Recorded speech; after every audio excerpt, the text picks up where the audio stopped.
بھئی ہمارے کچھ بھائی جلسہ گاہ سے دور سڑک پر اور دکان پر کھڑے ہیں۔ اگر یہ ہمارے مسلمان بھائی ہیں تو ان سے میں درخواست کرتا ہوں کہ جلسہ گاہ کے اندر آ جائیں۔ وقت زیادہ ہو چکا ہے اور میں بھی بہت زیادہ دیر تک زیادتی نہیں کر پاؤں گا، اس لیے کہ جو وقت آپ نے لیا تھا وہ وقت 20 منٹ میں تمام ہو جائے گا۔ 14 جون ختم ہو جائے گا اور 15 جون کا کوئی وعدہ نہیں تھا، اس لیے انشاءاللہ بہت دیر تک مسئلہ نہیں رہے گا۔ آپ حضرات تھوڑا سا جم کے بیٹھ جائیں، ادھر جو لوگ دور دور بیٹھے ہوئے ہیں آگے جگہیں خالی ہیں، آپ لوگ سلطان پور جیسے علمی ضلع سے تعلق رکھتے ہیں جہاں اتنے بڑے بڑے اکابرین ہیں، آپ حضرات تھوڑا سا مہذب انداز میں آگے بڑھ جائیے اور آگے بڑھ کر کے بیٹھ جائیے۔ آگے دیکھیے جو کرسیاں خالی ہیں ان کو پور کر لیں۔ ہمارے جو بچے بیٹھے ہوئے ہیں ادھر یہ چلے آئیں آگے۔ نحمدک یا رب العالمین والصلاة والسلام على النبی الصادق الامین وعلى آلہ واصحابہ الطیبین الطاہرین ومن تبعهم بإحسان إلى يوم الدين۔ قال الله تبارك وتعالى: قل هل يستوي الذين يعلمون والذين لا يعلمون؟ وقال الله تبارك وتعالى: اقرأ باسم ربك الذي خلق۔ وقال الله تبارك وتعالى: إنا أعطيناك الكوثر فصل لربك وانحر إن شانئك هو الأبتر۔ Subscribe to my channel صدق اللہ and also العظیم۔ press this bell icon. میرے محترم بزرگوں اور دینی بھائیوں اور ہماری پردہ نشین مائیں اور بہنیں، آپ حضرات بہت دیر سے پروگرام سماعت فرما رہے ہیں۔ یہ پروگرام 2 حصوں پر تھا۔ ایک تو اس پروگرام کا بنیادی مقصد یہ تھا کہ آپ کے اس گاؤں کے مکتب میں پڑھنے والے بچوں کا علمی مظاہرہ، یعنی وہ بچے جو یہاں مکتب میں تعلیم حاصل کر رہے ہیں اور ماشاءاللہ عمدہ تعلیم اور تربیت سے آراستہ ہو رہے ہیں، ان کی محنتوں کو آپ دیکھیں اور جائزہ لیں کہ انہوں نے کس انداز سے تعلیم حاصل کی ہے اور کس انداز سے وہ پڑھ رہے ہیں۔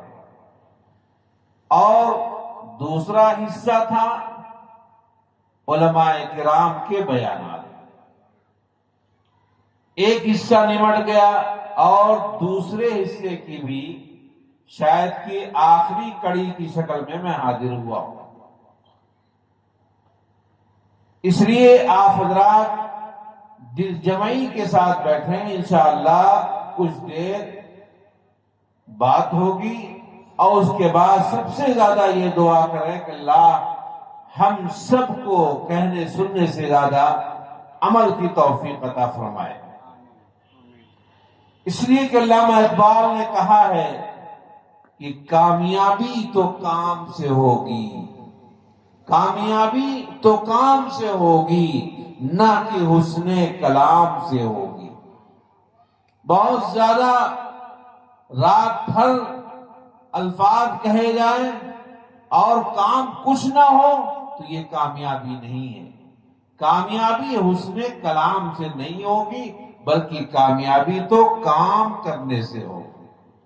دیکھیے مکتب یہ کیا چیز ہے اور مکتب کا فائدہ کیا ہے، میں آپ کو بتاؤں۔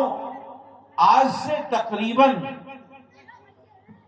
20 سال پہلے ہم لوگ اس زمانے میں دارالعلوم دیوبند میں پڑھ رہے تھے، بلکہ 22-23 سال پہلے اس وقت ایک آدمی امریکہ سے ہندوستان آیا تھا اور وہ عیسائی مذہب کا ماننے والا تھا.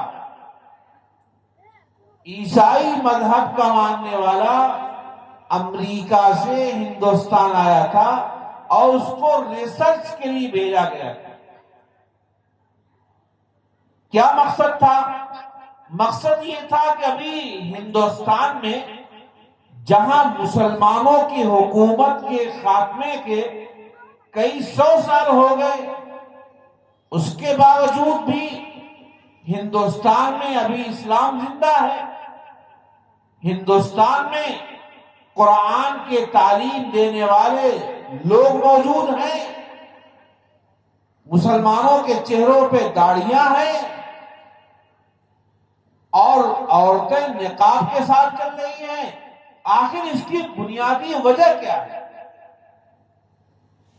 ایک عجیب سوال ان کے ذہن میں آ رہا تھا. اس کے لیے انہوں نے پورے ہندوستان کا چکر لگایا اور یہ معلوم کرنے کی کوشش کی کہ آخر ہندوستان میں اب تک اسلام زندہ کیسے ہے. جب وہ جانے لگے کئی مہینہ ہندوستان میں گزارنے کے بعد، تو جاتے جاتے وہ دارالعلوم دیوبند کے ایک بڑے استاد سے ملاقات کیے ٹرین میں، اور ملاقات کے بعد انہوں نے ان سے ایک سوال کیا کہ مولانا آپ بتائیے کہ ہندوستان میں اسلام کیسے زندہ ہے. انہوں نے بہت ساری باتیں بتائی، یہ بھی وجہ ہے، یہ بھی وجہ ہے، یہ بھی. انہوں نے کہا نہیں، پوائنٹ ٹو پوائنٹ گفتگو کیجیے کہ آخر کیسے اسلام زندہ ہے. کہا بھائی تم بتاؤ. پھر انہوں نے کہا کہ ہم اسی کام کے لیے امریکہ سے آئے تھے، ہم کو بھیجا گیا تھا، صرف اسی کام کے لیے بھیجا گیا تھا، اور ہم نے 6 مہینے ہندوستان کے ایک ایک چپے پہ جا کر کے، ایک ایک ادارے میں جا کر کے، ایک ایک تنظیم میں جا کر کے پوری گہرائی کے ساتھ اس کی معلومات کی، اور ہم کس نتیجے پہ پہنچے ہیں وہ آپ کو کہیے تو بتائیے. کہا بتائیے کس نتیجے پہ پہنچے، کیسے پہنچے یہاں تک. کہا کہ میں آپ کو راز کی بات بتاتے جا رہا ہوں.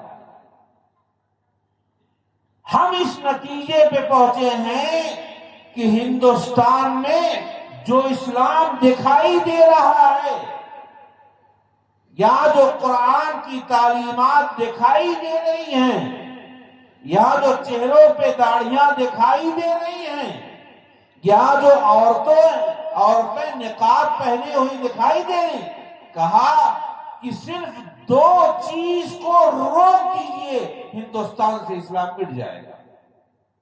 صرف 2 چیز. کہا وہ 2 چیز کیا ہے؟ کہا پہلی چیز یہ ہے کہ مکتب کو بند کر دیجئے، اور دوسری چیز ہے کہ تبلیغی جماعت پر تالا لگا دیجئے. کہا یہ 2 چیز وہ ہے کہ اگر آپ نے اس پہ تالا لگا دیا، مکاتب اسلامیہ پر تالا لگا دیا آپ نے، اور تبلیغی جماعت پہ تالا لگا دیا آپ نے، کہا کہ اس کے بعد میں کہتا ہوں کہ اگلے 15-20 سال کے بعد جب ایک نسل گزر جائے گی، کہا اس کے بعد جو نسل پیدا ہوگی، گھروں میں نماز پڑھنے کا طریقہ بتانے والا کوئی نہیں رہے گا، لا الہ الا اللہ کہنے والا کوئی نہیں رہے گا. یہ ہے شکل. مکتب کی کیا اہمیت ہے؟ میں آپ کو بتاتا ہوں کہ مکتب کی اتنی اہمیت ہے، ایک عیسائی آدمی ریسرچ کرنے کے بعد اس نتیجے پہ پہنچ رہا ہے کہ اگر مکتب کو ختم کر دیا جائے تو اسلام کا جنازہ نکل جائے گا. یہ ہے اہمیت. اور اس سے آگے میں آپ کو بتا دوں، یہی وجہ ہے کہ اس زمانے میں اسلامی مکاتب کو ختم کرنے کی تحریکیں چل رہی ہیں. کئی اعتبار سے مکاتب کو بند کرنے کی شکلیں پیدا کی جا رہی ہیں. کچھ لوگ تو کھل کے ظالمانہ طور پہ مخالفت کر رہے ہیں، اور کچھ لوگ ہمدرد بن کر کے اور تعلیم کا دوسرا نہج لا کر کے انگریزی پیٹرن کی طرف اشارہ کر کے کہ آپ کے بچے کو ہم انگریزی بلوا دیں گے، آپ کے بچہ انگلش میڈیم میں پڑھ لے گا تو آپ کا بچہ فلاں بن جائے گا، وہ انگریزی میں کلام کرنے لگے گا. اے میرے بھائی، انگریزی میں کلام کرنا، انگریزی میں سلام کرنا، انگریزی میں گفتگو کرنا سب تم کو مبارک ہو، لیکن یاد رکھو اگر اپنے بچوں کو مکاتب سے نکال کر کے آپ نے ایسے انگریزی اسکولوں میں ڈالا تو ایک دن آئے گا کہ لا الہ الا اللہ آپ کے گھروں میں نہیں پڑھا جائے گا. انگریزی تعلیم مبارک ہو، لیکن اس جملے کو یاد کرنا ہمیشہ کے لیے کہ اسلام کے لاشے پہ انگریزیت کا شیش محل تعمیر نہیں کیا جائے. کیا سمجھتے ہیں آپ؟ یہ جو لوگ آج انگریزی کا نام لے کر کے مکتب کو بند کر رہے ہیں، چاہے وہ مسلمان ہی کیوں نہ ہو، وہ اپنی دکان چلانے کے لیے، پیسہ حاصل کرنے کے لیے، اور اسی کے ساتھ ساتھ ایسے لوگوں نے ان کو سمجھا رکھا ہے کہ پیسہ بھی ملے گا اور کام بھی ہو جائے گا، مکتب بند ہو جائے گا، کوئی کلمہ پڑھنے والا نہیں ملے گا. یہ مکتب بہت ہی اہمیت کے حامل ہے. میں تو کہا کرتا ہوں کہ بہت بڑا مدرسہ جس میں مولانا والی تعلیم پڑھائی جا رہی ہو، حافظ ہو رہے ہوں، اس ادارے کی ضرورت تو ہے، لیکن اتنی ضرورت نہیں ہے جتنا مکتب کی ضرورت ہے. ہر گاؤں میں مکتب ہو، اور گاؤں کا مکتب، آج بہت سے لوگ ہمارے ایسے ہیں جو بیچارے پڑھانا چاہتے ہیں لیکن مکتب کی تعلیم کو اتنا خراب کر دیا جاتا ہے کہ کچھ لوگ اس سے اکتا کر کے بھاگ جاتے ہیں. اب میں بتاتا ہوں تعلیم خراب ہوتی کیسے. ایک بچہ آپ کے گھر ہی کا بچہ ہے، وہ انگلش میڈیم میں جا رہا ہے، اور اسی کا دوسرا بھائی گاؤں کے مکتب میں جا رہا ہے، تو سب سے پہلا فرق تو ماں باپ کرتے ہیں. جو بچہ انگلش میڈیم میں جا رہا ہے، جس کی ہر مہینے 2000 فیس دی جا رہی ہے، اس بچے کا کپڑا بھی صاف کریں گے، صبح نہلائیں گے، بہترین کپڑا پہنائیں گے، اس کے لیے ناشتے کا انتظام کریں گے، سارا انتظام کر کے اس کو سجا کر سنوار کر کے گاڑی پہ بیٹھا دیں گے. اور وہی اسی کا دوسرا بھائی جو یہاں کے مکتب میں پڑھ رہا ہے، 3 دن کے بعد بھی اگر وہ کپڑا بدل لے تو بڑی بات ہے. وہی ماں باپ ہیں، وہی ماں باپ ہیں. اس بچے کے لیے ناشتہ تیار کرنا ان کے لیے گرا ہو رہا ہے. اور اگر مکتب کے حافظ جی کے ہاں 100 روپے دینا پڑتا ہے تو گرا ہوتا ہے، لیکن وہاں 2000 روپے دینا گرا نہیں ہوتا ہے. جب ظاہر سی بات ہے بھئی جتنا گڑ ڈالو گے اتنا ہی تو میٹھا رہے گا. حافظ جی کے ہاں آپ 100 روپے مہینے میں دے نہیں پا رہے. جب آپ دے نہیں پا رہے ہیں تو ایسے ہی معمولی فیس، اور کچھ لوگوں کے تعاون کی وجہ سے ان کی تنخواہ ہوتی ہے، اتنی کم تنخواہ ہوتی ہے کہ بیچارے وہ کیا پڑھائیں. ہر وقت ان کو دماغ میں ٹینشن لے کے بیٹھے رہتے ہیں، کیا پڑھائیں گے. اور یاد رکھو مسلمانوں، کسی بھی گاؤں کا مکتب اگر اس کو توڑا گیا ہے، اس کو برباد کیا گیا ہے، گاؤں کے تمام ذمہ داروں کی پکڑ اللہ کے یہاں ہوگی۔ تمام ذمہ دار، جو گاؤں کا پردھان ہے مسلمان ہے وہ بھی پکڑا جائے، گاؤں کے جو مالدار لوگ ہیں وہ بھی پکڑے جائیں۔ آپ چھپ نہیں سکتے، آپ نے مکتب کو برباد کیا ہے۔ آپ کا وہ بچہ جو مکتب میں پڑھتا، ابھی کتنے اچھے پروگرام پیش ہو رہے تھے، وہ بچہ جو مکتب میں پڑھتا اس کو پہلے ہی دن بسم اللہ الرحمن الرحیم پڑھایا جا رہا ہے۔ آپ کو ایک واقعہ یہیں پہ بتا دوں، ایک شخص بہت گناہگار، پورا محلہ اس سے عاجز، پورا گاؤں اس سے عاجز، شراب پینے والا، اس کا انتقال ہو گیا۔ ایک اللہ والے وہاں سے اس کے قبر کے پاس سے گزر رہے تھے۔ اللہ والوں کے اوپر منکشف ہو جاتے ہیں احوال، تو ان کو کشف کے ذریعے سے معلوم ہوا کہ اس قبر والے پر اللہ کا عذاب ہو رہا ہے۔ اس کے 5-6 سال کے بعد پھر دوبارہ ادھر سے گزر ہوا، وہی قبر ہے، ان کے اوپر احوال منکشف ہوئے، اللہ نے ان کے دل میں بات ڈال دی کہ اس قبر والے پر آج جو ہے رحمت برسائی جائے۔ اب یہ بزرگ آدمی جو تھے بہت چکر میں پڑے کہ یا اللہ، یہ آدمی اس کے اوپر پہلے عذاب ہو رہا تھا اور دنیا سے جو چلا گیا تو وہ تو ایک مرتبہ سبحان اللہ کہنے کی طاقت نہیں رکھتا ہے، ایک مرتبہ وہ الحمدللہ کہہ نہیں پا رہا ہے، آخر اس کی قبر پہ رحمت کیسے اب ہو رہی ہے؟ پھر وہ اللہ کی طرف متوجہ ہوئے کہ اے باری الہ، بات سمجھ میں آئی نہیں۔ اللہ تبارک و تعالی نے بتایا، ان کے دل میں ڈالا کہ یہ تو بہت ہی گناہگار بندہ تھا، اس لیے اس کو عذاب ہو رہا تھا، لیکن اس کے دل میں ایک خواہش اور تمنا تھی کہ اگر کاش کی میری اولاد کوئی ہوتی تو میں اپنی اولاد کو علم دین کی تعلیم دیتا، وہ علم دین حاصل کرتی میری اولاد۔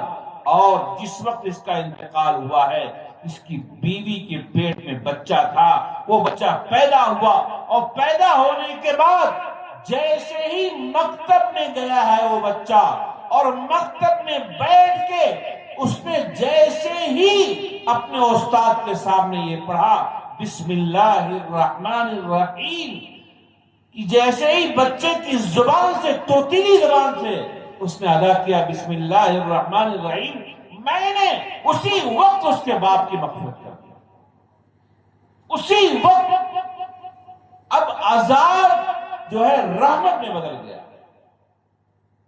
کیوں؟ اس لیے کہ جس کا چھوٹا سا بے گناہ بچہ، معصوم سا بچہ، وہ مجھے رحمان اور رحیم کہہ رہا ہے اور میں اس کے باپ کو عذاب دوں، یہ میری شان کریمی کے خلاف ہے۔ آپ نے دیکھا وہ بچہ جا کر کے اسکول میں جا کر کے انگریزی نہیں بول رہا تھا، وہ بچہ جا کر کے ابھی صرف بسم اللہ الرحمن الرحیم کا ہے، اس کا حشر یہ ہوا، اس کا انجام یہ ہوا کہ باری تعالیٰ نے اس کے باپ کی مغفرت کر دی۔ میرے بھائی اور بزرگوں، ہماری مائیں بہنیں بھی سنیں اور وہ اس بات کا فیصلہ کریں کہ ہم اپنی اولاد کو کسی اسکول میں، کسی کالج میں کہیں نہیں بھیجیں گے جب تک کہ 5 سال تک اس مکتب میں اپنے بچے کو تعلیم نہ دلوا لیں۔ اور میں مکتب کے ذمہ داروں سے کہتا ہوں، گاؤں کے تمام مالداروں سے کہتا ہوں، اور یہاں کے گاؤں کے ذمہ داروں سے کہتا ہوں، مکتب کو پڑھانے کے لیے، مکتب کو پروان چڑھانے کے لیے اپنی قربانی دیجیے۔ آپ پیسوں کو دیجیے اور مدرسے میں، مکتب میں جو استاد پڑھا رہے ہیں شاندار ان کی تنخواہ رکھیے، اچھی تنخواہ رکھیے، اچھے اساتذہ کو لائیے جو حافظ ہیں، عالم ہیں، ایسے لوگوں کو لائیے، اور 2500 تنخواہ دے کر کے کنارے مت ہو جائیے۔ اس زمانے میں 10,000 سے کم تنخواہ رکھنا یہ ظلم ہے، ظلم ہے۔ کیوں؟ آپ کہیں گے ظلم ہونا کیسے ہو گیا؟ میں آپ کو بتاتا ہوں۔ آپ کے گھر جب کوئی مکان کا کام ہوتا ہے تو 2 طرح کے لوگ ہوتے ہیں، ایک مستری ہوتا ہے اور ایک لیبر ہوتا ہے۔ ہوتا ہے یا نہیں ہوتا ہے؟ یہ بتائیے سلطان پور میں آپ کے علاقے میں کیا ریٹ چل رہا ہے؟ مستری کو کتنا دے رہے ہیں؟ مستری کو 700 دے رہے ہیں، لیبر کو کتنا دے رہے ہیں؟ 400۔ سمجھا آپ نے؟ اور وہ لیبر جو ہے کئے گھنٹے کے لیے آئے؟ 24 گھنٹے کے لیے آئے؟ کئے گھنٹے کام کرتا ہے؟ ارے بھائی 6 گھنٹے کے لیے آیا ہے اور 3 گھنٹہ تو سورتی کھائے گا۔ اتنی مرتبہ جو 1 مرتبہ سورتی بنائے گا آپ کا 15 منٹ مار دے گا، اور اس کو 4 مرتبہ سورتی کھانا ہی کھانا ہے، تو 1 گھنٹہ تو سورتی ملے گا، لیکن آپ نے اس کو کتنا دیا؟ 400 دیا۔ یہ 430 سے اس کو ضرب دیجئے کتنا ہو رہا ہے؟ 12,000 ہو رہا ہے۔ جو آپ نے مستری صاحب کو 700 دیا وہ اگر ضرب کرتے ہیں تب کتنا ہو رہا ہے؟ 21,000۔ آپ کے بچے کو، وہ لیبر تو چلا گیا اور اس نے آپ کے گھر کی تعمیر کی ہے، اور یہ مولانا صاحب آپ کے بچے کی نہیں انسانیت کی تعمیر کر رہے ہیں، ایک انسان کو انسان بنا رہے ہیں، ایک انسان کو کیسا انسان ہونا چاہیے وہ بتا رہے ہیں۔ اس کو لیبر کو تو آپ 12,000 مہینے میں دے سکتے ہیں، لیکن مولانا صاحب کو بیچارے صبح سے شام تک وہ قرآن بھی پڑھا رہے ہیں، ہندی بھی پڑھا رہے ہیں، انگریزی بھی پڑھا رہے ہیں، اور بچے کو نماز بھی سکھا رہے ہیں، بچے کو جنازہ پڑھنے کا طریقہ بھی سکھا رہے ہیں، بچے کو سب کچھ سکھا رہے ہیں، اسلام بھی بچے کے دل میں ڈال رہے ہیں، اور اس کے باوجود ان کی تنخواہ آپ رکھیں 6,000۔ یہ بہت بڑا ظلم ہے۔ اسی ظلم نے مکاتب کو برباد کیا ہے۔ یاد رکھیے گا، ایسا نہیں کہ یہاں کے مدرسین مجھ سے ملے، میں تو کسی کو پہچانتا بھی نہیں، کون مدرس بیچارے کو میں جانتا ہی نہیں، پورے گاؤں میں صرف حافظ عبدالقدیر کو جانتا ہوں، اس کے علاوہ کسی کو نہیں جانتا ہوں، میرا کسی سے کوئی تعارف نہیں۔ لیکن میں آپ کو یہ بتا رہا ہوں، اس کو اپنے سینے پہ لکھ لیجئے، اگر آپ کے گاؤں کا مکتب تباہ ہوگا اللہ کے ہاں آپ کو جواب دینا پڑے گا۔ یہ کان کھول کے سن لیجیے۔ ہر آدمی، کوئی یہ نہ کہے کہ میں تو اپنے بچے کو فلاں جگہ بھیج دیں، نہیں، آپ جہاں چاہیے بھیج دیجیے۔ آپ اس گاؤں کے ہیں، آپ ایک فرد ہیں، آپ کی ذمہ داری ہے کہ گھروں میں آپ کی ذمہ داری جیسے یہ ہے کہ آپ کے بچے انگریزی میں بولیں، ویسے ہی آپ کی ذمہ داری ہے کہ آپ کے گھروں میں لا الہ الا اللہ کہنے والے بھی باقی ہیں۔ اگر باقی نہیں ہیں تو اللہ کے ہاں سخت سزا ہو، یاد رکھیے گا۔ ایک جگہ کا واقعہ ہے، ایک صاحب جو ہے امام صاحب تھے، ان کی تنخواہ 750 روپے رکھی گئی۔ اب آپ اندازہ لگائیے کہ اس زمانے میں 750 روپے کیا قیمت ہے۔ ابھی آپ نے بتایا کہ ایک مستری ایک دن میں 750 ہو گیا، اور امام صاحب بیچارے پورے مہینے امامت کریں، اور امام کی کیا حیثیت درگت بناتے ہیں آپ پتا ہے نا؟ جتنے مصلی ہیں اتنا فرمان جاری ہوگا، جس کو ڈانٹنا ہے چلو امام صاحب کو ڈانٹ لیتے، تمہارے باپ کا غلام ہے وہ۔ ایک عورت ایک شوہر کے فرمان کو باقی نہیں رکھ پاتی ہے، کسی نے اس کا علاج کر دیتی ہے۔ اور یہاں امام صاحب ہم آ رہے تھے پانی گر رہا تھا، امام صاحب نوکر رکھیں گے پانی بند کرنے کے لیے؟ امام صاحب مسجد میں جھاڑو نہیں دیا، امام صاحب اسی کے لیے رکھیں گے؟ ارے بھائی امام کون ہے؟ ذرا ایک بات کو غور کرنا کہ رسول اللہ صلی اللہ تعالی علیہ وسلم جب مسجد میں ہوا کرتے تھے امامت محمد رسول اللہ کرتے تھے، تم کس جگہ پہ لا کر کھڑا کیے ان کو؟ گویا کہ مصلی رسول دیا گیا ہے امام کو، اور ان کے ساتھ ایسی بدتمیزی کر رہے ہیں۔ امام صاحب سو رہے ہیں بیچارے، لائٹ آ گئی کچھ دیر کے بعد، آیا جگہ، امام صاحب چلیے موٹر چالان کیجیے، اسی کے لیے امام صاحب۔ میرے بھائی اور بزرگوں، امام کا احترام امام کی حیثیت سے کرو، امام کو اپنا نوکر مت سمجھو، اس پہ بھی پکڑ ہو جائے۔ بہرحال 700 روپے تنخواہ، امام صاحب نے کہا بھائی تنخواہ بڑھائیے بہت کم ہے۔ کہا امام صاحب بڑی مشکل سے تو پورا گاؤں مل کے 500 دیتا ہے، فلانے حاجی صاحب وہ الگ سے دیتے ہیں 250، تب سے آ کر کے 750 ہو رہا ہے۔ تو امام بھی من چلا تھا تھوڑا، اس نے کہا تب ہم بھی نماز ویسے ہی پڑھائیں گے جیسے پڑھا رہے ہیں۔ کہا کیسی پڑھا رہے تھے؟ کہا اتنے میں دونوں کام نہیں ہوگا، یا تو وضو کروا رہو یا تو نماز پڑھوا رہو، اس میں دونوں تو نہیں ہو پائے گا، ایک تو ہو سکتا ہے۔ سمجھا آپ نے؟ میرے بھائیوں، اچھی تنخواہ مکتب میں رکھو۔ ابھی کچھ دنوں پہلے ہمارے استاد مولانا افسر بدری کا بیان آیا تھا، انہوں نے کہا کہ بچوں کی تعلیم اور تربیت کے لیے اگر تم کو پیسہ دینے کی وجہ سے کمی پڑے، ایک وقت کھانا مت کھاؤ لیکن بچے کو تعلیم اور تربیت ضرور دے دو۔ اپنا کھانا روک دو لیکن کوئی بچہ جاہل نہ رہ جائے، کوئی بچہ بددین نہ رہ جائے۔ اس کے علاوہ میں بتاؤں آپ کو، مکتب کی تعلیم نہ پڑھنے کا انجام کیا ہوتا ہے؟ بمبئی میں ایک صاحب نے ایک بچے سے سوال کیا، وہ بچہ جو تھا انٹر میں پڑھ رہا تھا، مسلمان کا بچہ انٹر میں پڑھ رہا تھا، اس سے پوچھا گیا بیٹے خانہ کعبہ کہاں ہے؟ اس نے کہا کشمیر میں۔ کہا خانہ کعبہ کشمیر میں؟ کیا مطلب؟ آپ کے بچے کے سینے میں دین کی تعلیم نہیں داخل کی گئی، آج وہ بچہ یہ بھی نہیں جانتا ہے کہ خانہ کعبہ کیا ہے۔ کل وہ زمانہ آئے گا کہ آپ کے گھر میں پورا کلمہ سنانے والے افراد نہیں ملیں گے۔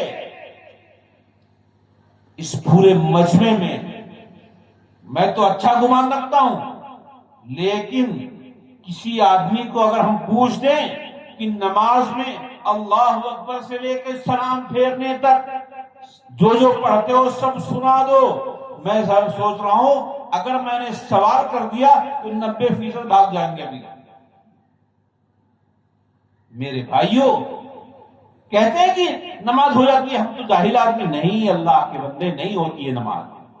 ایک حدیث کے اندر آیا ہے کہ بہت سے لوگ نماز پڑھتے ہیں اور اللہ تعالیٰ ان کی نماز کو پرانے کپڑے کے لیے لپیٹ کر ان کے منہ پہ مار دیتا ہے، لو یہ تمہاری نماز ہوگی۔ کوئی مسئلے کا پتہ نہیں، کوئی جانکاری نہیں۔ یہ وہی لوگ ہیں جو مکاتب سے دور ہیں۔ بحمد اللہ مدرسے کے بچوں کے، جو مکتب کے بچے آپ کے جو پیش ہوئے، جو سنا رہے تھے، میں دور بیٹھ کے سن رہا تھا، لیکن میں یہ جانتا ہوں اس مکتب میں جو بچہ 5 تک پڑھ لے گا وہ کم سے کم تعلیم کے ساتھ ساتھ صحیح ایمان والا ضرور ہو جائے گا۔ یعنی وہ ایسا ضرور ہو جائے گا کہ اگر اس کے باپ کا انتقال ہو تو اپنے باپ کی نماز جنازہ پڑھا سکے۔ 2 واقعہ میں آپ کو سناتا ہوں۔ ایک شخص پڑوسی ملک میں 2 سبجیکٹ سے PhD کیا ہوا تھا، بہت پڑھا لکھا آدمی، اس کے باپ کا انتقال ہوا، بہت زیادہ رو رہا تھا، وہ زار و قطار رو رہا ہے، چیخ چیخ کے رو رہا ہے۔ لوگوں سمجھا رہے ہیں بھائی اتنا زیادہ رونے کی کیا ضرورت، جو بھی دنیا میں آیا اس کو جانا ہے۔ کہا میں صرف اس لیے نہیں رو رہا ہوں کہ میرا باپ چلا گیا، اتنا تو میں بھی جانتا ہوں، کہا جو میں رو رہا ہوں اس لیے رو رہا ہوں کہ میرے باپ نے مجھے 2 سبجیکٹ سے پی ایچ ڈی کرایا ہے، لیکن میرے باپ نے مجھ کو اس قابل نہیں بنایا کہ آج میں اپنے باپ کی نماز جنازہ پڑھا سکوں، اس قابل نہیں بنایا۔ اور اگر آج یہ مولوی حضرات، یہ حافظ جی لوگ اگر یہ کہہ دیں کہ تمہارے باپ کی نماز جنازہ ہم نہیں پڑھائیں گے، اس کے لیے ہم کو 2 لاکھ روپے چاہیے، تو اس کو 2 لاکھ روپے دینے پڑیں گے۔ آج صورتحال یہ کہ میں اتنا بڑا قابل ہوں، میں یونیورسٹی کا پروفیسر ہوں، لیکن اس کے باوجود میں اس لائق نہیں ہوں کہ اپنے باپ کی نماز جنازہ پڑھا دوں۔ اور میں سمجھتا ہوں کہ اس گاؤں کے مکتب میں اگر کوئی بچہ پڑھ کر کے 5 سال نکل جائے گا، انشاءاللہ اس کے باپ کا انتقال ہوگا تو اپنے باپ کی نماز جنازہ پڑھا سکتا ہے۔ جس باپ نے اپنے بیٹے کے لیے ساری قربانی دی، راتوں کو جاگا، دن کو جاگا اور محنت مشقت کرتا رہا، جا کر کے دوسرے کیا ملازمت کرتا رہا، وہ باپ دنیا سے جا رہا ہے، اس کی اولاد اس لائق نہیں ہے کہ وہ اس کو سورہ فاتحہ پڑھ کر کے ثواب پہنچا دے۔ دوسرا واقعہ سن لیجئے اسی ہندوستان کا، ہمارے استاد مولانا ارشد مدنی صاحب دہلی سے دیوبند جا رہے تھے، راستے میں ایک جگہ مسجد دکھائی تھی، مولانا کو نماز پڑھنا تھا، رکے نماز پڑھنے کے لیے، کچھ لوگ جنازہ لے کے بیٹھے ہوئے، اور مولانا نے پوچھا بھائی کیا بات ہے؟ کہا حضرت کوئی جنازہ پڑھانے والا نہیں مل رہا تھا، آپ لوگ اللہ کا شکر ادا کیجیے، اللہ کا 1000 بار شکر ادا کیجیے کہ آپ کے گاؤں میں نماز جنازہ پڑھانے والے بن جا رہے ہیں۔ اگر آپ نے ناقدری کی مکاتب کی، اگر ناقدری کی مدارس کی، اگر ناقدری کی علماء اور حفاظ کی، وہ دن تم کو بھی دیکھنا پڑ جائے گا کہ تمہارے یہاں بھی نماز جنازہ پڑھانے والا کوئی نہیں۔ مولانا نے پوچھا، بلایا کیا بات کا جنازہ پڑھا دیا، مولانا نماز سے فارغ ہوئے، اور اس کے بعد مولانا کہنے بھائی اجازت دو، ایک مرتبہ مولانا نے کہا، 2 مرتبہ کہا، کوئی آواز، اے لڑکے بات کرو تمہیں، 1-2 مرتبہ کہنے کے بعد بھی کوئی آواز نہیں آ رہی ہے۔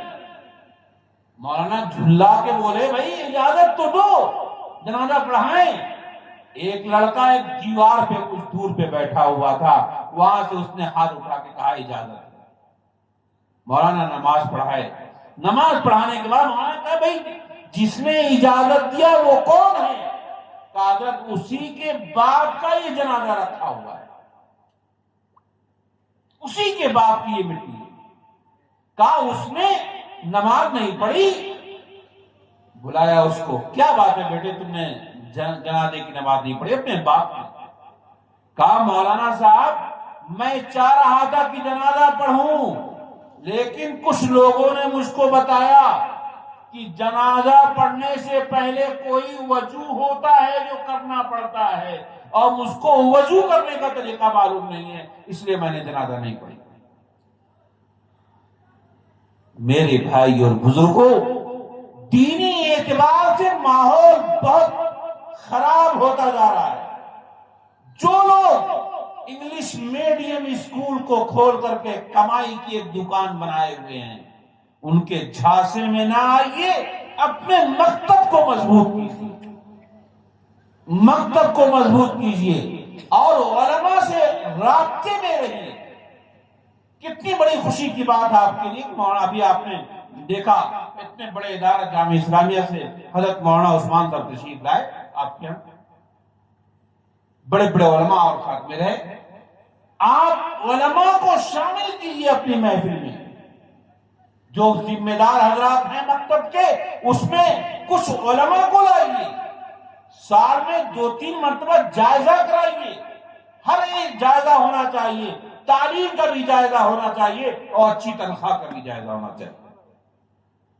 جائیے مولانا عثمان صاحب کے، آپ کو معلوم ہوگا کہ مدرسین کی تنخواہ کتنی ہے. ایک مدرس کو 18-19 ہزار بھی دیتے ہیں. آپ اپنے مکتب میں اگر 10 ہزار نہیں دے پا رہے ہیں تو توف مرنے کی بات ہے. میرے بھائیوں، مکتب کو زندہ کرو. یہ سمجھو کہ تمہارے اوپر فرض ہے مکتب کو زندہ کرنا. مکتب کو صرف تم زندہ نہیں کرو گے بلکہ تم اسلام کو زندہ کرو. اور جیسے اپنے جسم کو باقی رکھنے کے لیے آپ کو کھانا ضروری ہے، ایسے ہی اسلام کو زندہ کرنے کے لیے اپنے مکتب کو باقی رکھنا ضروری ہے. اپنی گاڑی کمائی میں سے پیسہ نکالیے اور کہیے کہ حافظ صاحب آپ کہیں نہیں جا سکتے، آپ کو ہم آگے نہیں جانے دیں گے کہیں. آپ کی تنخواہ بڑھاتے ہیں، آپ کی ضروریات ہم پوری کریں گے، لیکن آپ ہل نہیں سکتے یہاں سے. آپ ہمارے بچوں کی اچھی تعلیم، اچھی تربیت. اب آپ کہیں کہ مولوی صاحب حافظ جی صحیح نہیں پڑھاتے، نہیں، اسی لیے میں کہہ رہا ہوں آپ اپنی کمیٹی میں کچھ علماء کو رکھیے، وہ کبھی جائزہ کرائیں گے. اگر حافظ جی سے غلطی ہو رہی ہے تو ان کی بھی اصلاح ہو. ان کو آزاد نہیں چھوڑا جائے گا، ان کی اصلاح ہو. شاندار تعلیم چاہیے اور ان کی شاندار تنخواہ چاہیے. اگر اس انداز سے آپ نے کام کیا انشاءاللہ آپ کا مکتب دنیا میں روشن ہو کر کے رہے گا، دنیا میں روشن ہو کر کے رہے گا. میں جانتا ہوں ہمارے ضلع اعظم گڑھ میں ایک گاؤں ہے چھاؤں، وہاں مکتب میں 900 بچے ہیں. گاؤں کے مکتب میں پڑھنے والے 900 بچے ہیں. اگل بغل بہت سارے اسکول وہاں اعظم گڑھ میں ہیں. سب کی گاڑیاں آتی ہیں، گاڑیاں خالی واپس چلی جاتی ہیں. کوئی گاڑی میں جانے والا نہیں ملے گا جب تک کہ وہ 6 تک 7 تک نہ پڑھ لیں. جہاں تک مکتب میں تعلیم ہے وہاں کوئی ایک آدمی آگے جانے والا نہیں ملے گا. لیکن مکتب میں ان کے ہاں تنخواہ 18,000 کا شاندار تنخواہ دیتے ہیں اور شاندار کام لیتے ہیں. مثال کے طور پہ 10,000 تنخواہ رکھ دیا اور آگے 8,000 ان کا ٹیوشن رکھ دیا کہ آپ اپنے بچوں کو لا کر کے شام کو مغرب بادشاہ والا اپنے بچے کو اسکول میں لے کر کے آئیے، آپ کے بچے کو پڑھایا جائے گا اور اس کے لیے حافظ جی کو الگ سے 8,000 روپے دیا جائے گا. میرے بھائیوں، اس انداز سے صرف ایک نہیں کہ تعلیم تعلیم تعلیم تعلیم آپ چلاتے رہے، نہیں، تعلیم دونوں ہاتھ سے بچتی ہے. آپ اچھی رقم دیجیے تنخواہ کی اور اچھی تعلیم دیجیے. اگر تعلیم میں خرابی ہو تو آپ پکڑیے ان کو، لیکن تنخواہ آپ کو اچھی دینی پڑے. میرے بھائی اور بزرگوں، مکاتب کو زندہ رکھنا، مکاتب کو باقی رکھنا، میں کہہ رہا ہوں اس کو اپنے دل پہ لکھیے. مکاتب کو باقی رکھنے کے لیے جدوجہد کرنا فرض ہے، فرض ہے. جیسے نماز پڑھنا فرض ہے ایسے مکاتب کو باقی رکھنا فرض ہے. کیوں؟ نمازی اس وقت تیار ہوں گے جب آپ کا یہ مکتب رہے گا. اگر یہ مکتب زندہ ہے تو آپ کیا نمازی بھی پیدا ہوں گے، ورنہ وہی ہوگا کچھ نہیں جانتے.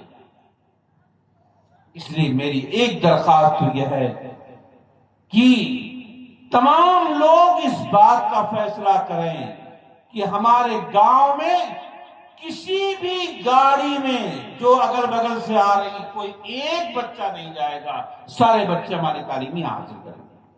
اور اسی کے ساتھ ساتھ ایسی مضبوط تعلیم دی جائے گی کہ کبھی ان بچوں سے مقابلہ ہو جائے تو ہمارے بچے نہ تو انگریزی میں کمزور رہیں، ہمارے بچے نہ تو اسلامیات میں کمزور رہیں. شاندار انگریزی بھی بول رہے ہو اور اسی کے ساتھ سورہ فاتحہ شروع کر کے جو پڑھنا شروع کریں تو بھی آگے بڑھتے چلے جائیں. اس لیے میرے بھائی اور بزرگوں، ایک درخواست میری یہ ہے اور ہر فرد سے، عورتیں جو بیٹھی ہیں ان سے بھی ہیں، کہ اگر آپ کو مکتب کو اجاگر کرنے کے لیے، مکتب کو بڑھاوا دینے کے لیے، مکتب کو بلند کرنے کی ضرورت پڑے، اپنے زیورات بیچ کر کے مکتب میں لگاؤ. بس یہ سمجھو جیسے جسم کو باقی رکھنے کے لیے ایک مسئلہ لکھا ہوا ہے. یہاں ماشاءاللہ مفتی صاحب موجود ہیں. کہ اگر کسی آدمی کو موت آ رہی ہے، بھوکے کی وجہ سے موت ہو رہی ہو، تو وہ آدمی سور کا گوشت کھا سکتا ہے ایسے موت اپنی جان کو بچانے کے لیے۔ ایسے ہی میرے بھائی اور بزرگوں، اگر آپ کو یہ مکتب بند ہو رہا ہو، مکتب کو پروان چڑھانے کے لیے پیسہ نہیں ہے، تو اپنے زینت کے سامان کو چھوڑ دو اور سارا جو کچھ کر سکتے ہو مکتب کے لیے بیچ کر کے مکتب میں لگاؤ۔ میں آپ سے نہیں کہہ رہا ہوں کہ یہاں دارالعلوم قائم کرو، میں نہیں کہہ رہا ہوں یہاں عالمیت کی تعلیم شروع کرو، لیکن یہاں یہ ضرور ہونا چاہیے کہ مکتب کی تعلیم پوری طور پہ مضبوط ہونی چاہیے۔ اگر آپ نہیں کر رہے ہیں تو آپ اللہ کے ہاں پکڑے جائیں گے، پکڑے جائیں گے، پکڑے جائیں گے۔ اس کو سب لوگ سنیں۔